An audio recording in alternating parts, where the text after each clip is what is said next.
Irmãos, eu quero ler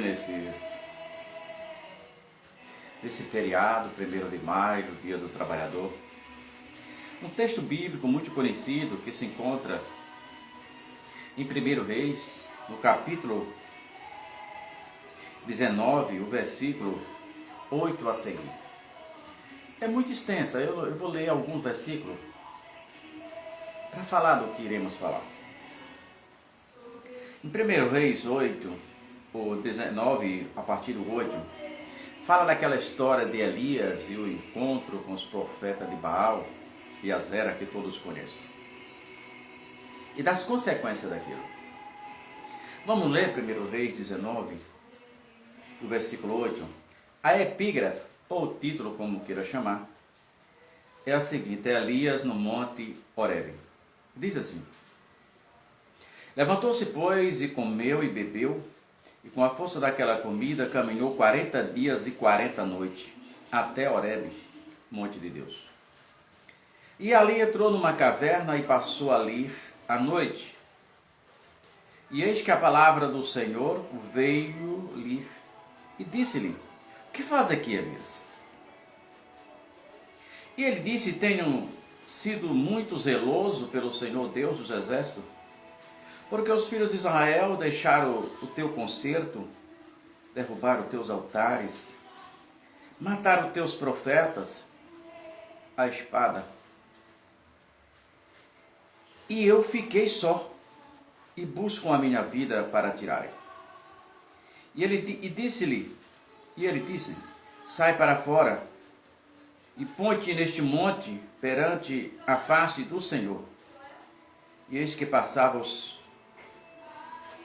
o Senhor, como também um grande e forte vento, que fendia os montes, quebrava as penhas diante da face do Senhor. Porém o Senhor não estava no vento. Depois do vento, no terremoto, também o Senhor não estava no terremoto. Depois do terremoto, um fogo, também o Senhor não estava no fogo. Mas depois do fogo, uma voz mansa e delicada. E sucedeu que, ouvindo Elias, envolveu-se o seu rosto na sua capa e saiu para fora. E pôs em pé a entrada da caverna. E eis que veio o Senhor a ele, e uma voz dizia: o que faz aqui, Elias? E ele disse: eu tenho sido extremamente zeloso pelo Senhor Deus dos exércitos, porque os filhos de Israel deixaram o teu concerto, derribaram os teus altares, mataram os teus profetas à espada, e eu fiquei só e busco a minha vida para tirar. E o Senhor disse-lhe o Senhor: volta pelo caminho do deserto de Damasco, e vem unge Azael rei sobre a Síria. Também ungirás Jeú, filho de Nis, ungirás rei Israel. E também Eliseu, filho de Safate, de Abel-Meolar, ungirás profeta em teu lugar. Mas uma coisa é certa: quando se tem um propósito de Deus na vida, não tem, por mais que tentemos fugir da presença do Senhor, jamais conseguiremos. Porque aonde quer que nos colocarmos tentando fugir, assim mesmo como Jonas, o Senhor nos alcançará. Eu sempre digo que essa história de Elias é uma história típica tem dois lados essa história, muito importante para nós. Um lado é cuidado com as notícias que você vai dar. Porque não era a notícia em si. Eu tenho falado muitas vezes que o poder da palavra está no verbo. Não é verdade? Entretanto, não é bem só isso. primeira coisa que consideramos em uma palavra é quem falou aquela palavra. Qual era o grau de conhecimento, de intelectualidade? Qual é o grau de informação daquela pessoa que falou aquela palavra? Então, o primeiro passo é quem falou. O segundo passo é onde falou. Como foi? Qual era o contexto que a pessoa encaixou aquela palavra? Onde falou? E o terceiro e mais grave, que combina tudo, é como falou. Quem falou, onde falou e como falou. Isso aí determina totalmente a ação. Muda completamente a história daquilo que queremos comunicar. Por que isso? Porque já é sabido que só existe em comunicação quando alguém fala e outro compreende aquilo, a mensagem que ele quer falar. O outro ponto é que, seja lá o que for, que venhamos a planejar em fazê-lo, temos que pensar em todas as possibilidades, inclusive a de dar errado. E foi duas coisas. Elias não pensou na possibilidade de dar errado, e a pessoa que levou a mensagem, levou uma mensagem inadequadamente. E fez toda a diferença. Foi o fim da carreira profética de um dos maiores profetas de Israel. Acabou a carreira do profeta por uma mensagem, por um mensageiro sem mensagem. Lembra de quando Absalão morreu? Quando Absalão morreu, ali nós percebemos que Israel havia dois tipos de mensageiros. Um mensageiro de boas novas e um mensageiro de más obras. Então era mais ou menos o seguinte: a guerra era perdida. Então o general mandava tal mensageiro que ele corria com todas as suas forças, a pé. E o atalaia do palácio, que avistava de longe, dizia para o rei que vem alguém correndo. E o rei ali perguntava para ele quem era o atalaia, quem era o mensageiro. E ele dizia, por exemplo, mensageiro Joãozinho. O rei dizia, a guerra está perdida.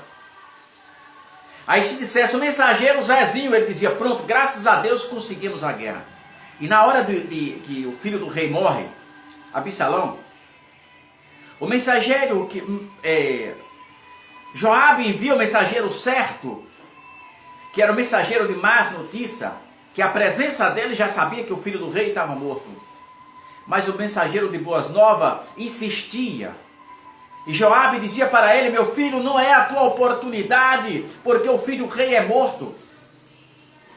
E ele insistiu tanto depois de tempo que o outro tinha partido, que Joabe liberou, pensando que ele não chegava a tempo. E ele cortou um caminho e chegou primeiro. E foi literalmente o mensageiro sem mensagem. Porque quando ele ia chegando, que dissera fulano, o rei se alegrou. Mas o atalaia disse, mas em seguida vem o outro correndo atrás. E quando o rei Davi começa a indagá-lo, aquele mensageiro sem mensagem, ele não sabia o que dizer, porque ele não tinha a mensagem. Então eu devo tomar cuidado com aquela mensagem pela qual eu fui designado. Então o profeta de Deus pensou em todas as possibilidades, mas não pensou. Segundo ponto, se aquele homem chega para Davi e diz, Elias, Acabe não gostou em nada do que aconteceu com seus profetas, os 850 profetas que os filhos de Israel mataram. Acabe não gostou. Davi, Elias, ela quer te ameaçar, ela está te ameaçando. Sabe o que é que ia acontecer? Ia nutrir nele o mesmo espírito que ele usou, invocou lá no Monte Carmelo. E Deus o destruiria, Jezabel, para todo mundo ver. Mas o mensageiro que não tinha mensagem, não soube, chegou até ele e disse o seguinte. Primeiro porque ele não pensou nessa possibilidade. Pense sempre que aquilo que você está fazendo tem uma possibilidade, mesmo que pequena, de dar errado. Pense sempre nessa possibilidade. Todos os grandes projetos, todos os grandes sonhos exigem grandes riscos. E você precisa estar a par dessas coisas. E o mensageiro chegou para o profeta Elias e disse: Elias, Jezabel disse que esta hora você está morto pelos deuses dela. Ora aí, pelos deuses dela, que ele já havia matado 850 profetas. Mas foi a forma com que ele falou. A forma como ele falou foi um processo, foi um impacto tão profundo que atingiu o seu psiquismo. E ele entrou em profunda depressão. E ali agora pediu a morte e queria morrer. E o anjo vai para debaixo de uma árvore, o anjo incentiva, faz com que ele coma. E ele, sem querer comer, comeu. Caminhou sem parar, Elias. 40 dias e 40 noites. Elias andou para mais de 900 quilômetros. Elias andou, tentando fugir da presença do Senhor. Entrou numa caverna. E lá Deus estava acompanhando cada passo de Elias. Como fugir da presença do Senhor. Como tentar se esconder numa caverna. Estava lá Elias, escondido numa caverna.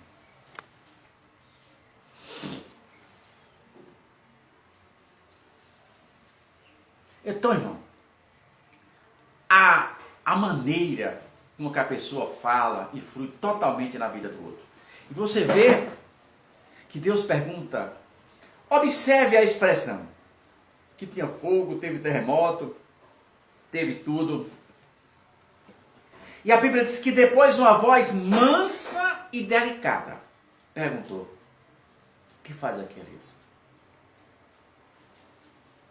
Por que será que Deus perguntou assim para Elias? E foi o contrário de Paulo, que Deus retruca Paulo, confronta Paulo com os seus erros. Deus diz para Paulo, Paulo, Saulo, Saulo, por que me persegues? Duro é para ti recalcitrar contra os meus aguilhões. Por que será que Deus não falou com a mesma delicadeza que falou com Elias e falou para Paulo? Porque Elias era arrogante, ou porque Paulo era uma pessoa arrogante.